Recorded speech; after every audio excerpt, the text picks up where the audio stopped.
povzročila morija, ki je trajala dolgih 6 let. Naši primorski rojaki pa so pod fašizmom trpeli že vsaj desetletje prej.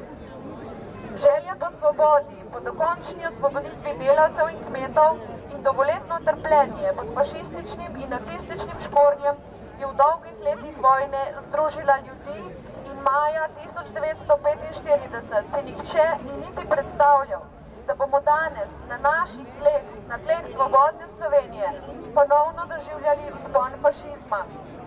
Začelo se je počasi, skozi masko bleščečih reklam, skozi parole o samosvojitvi, skozi obljube o boljšem življenju v Evropi.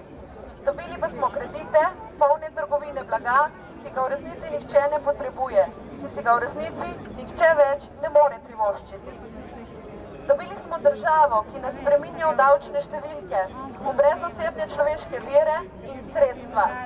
Dobili smo sistem, ki nas veže v verige, tesnejše in težje od tistih, ki so jih nosili sužnji. Državljanke in državljani Republike Slovenije smo danes manj svobodni, kot smo bili leta 1945 in kot smo bili leta 1991. Na naših plečih so si novi gospodarji izgradili imperij, ki je strašnejši in trši od imperijev, s katerimi smo se spopadali v zgodovini. Pred fašizmom, ki se skriva za neoliberalno ureditvijo novega svetovnega reda, nimamo kam pobegniti. Danes fašizem sedi v samem srcu finančnega sistema in globalno upravlja kapitalistično gospodarstvo. Zaman je iskati vrata za pobeg. Kot so ta vrata zaman iskali naši rojaki leta 1941, ko se je pri nas začela druga svetovna vojna. Potrebno se je postaviti zase, potrebno je stopiti pred vrata svojega doma, na ulico in se upreti.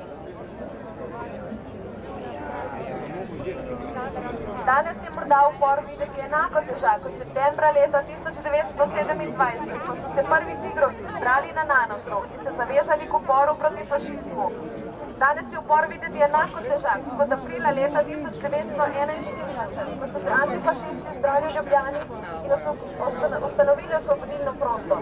Ne pozabimo, kdaj so bili heroji, naši fantje in dekleta, sleherniki, ki so se počutili enako nemočni in šibke pred strašljivo močjo fašističnega stroja, kot se mi danes počutimo majhne pred novim svetovnim redom, ki obvladuje vse vzvode moči.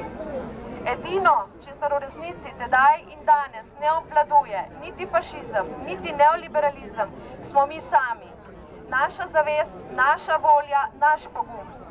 In tudi resnice ne morejo obvladovati, dokler jo mi varujemo in ji pomagamo, da se sliši.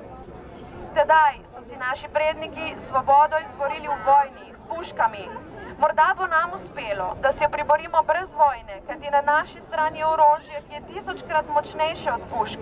Na naši strani je resnica. Če se danes upremo dovolj močno in dovolj vztrajno, se bomo morda vojni še lahko izognili. S prizadevanjem za resnico in zgolj z resnico lahko spremenimo sebe, svojo okolico, organizacijo, v kateri delamo, lokalno skupnost, v kateri bivamo, svojo državo, Evropo in svet. Danes se proti fašizmu povezujemo globalno. Ne gre več le za nas, za naše najbližje. Le skupaj s prebivalci tega sveta se lahko osvobodimo kreditnega in potrošniškega jarma. Ponosni smo, da smo socialisti. Ponosni smo, da spoštujemo vrednote upora, bunta in narodno-osvobodilnega boja.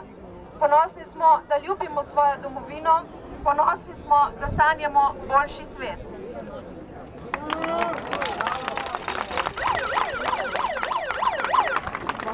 Vabim vse vas, da se nam pridružite na antifašističnem maršu.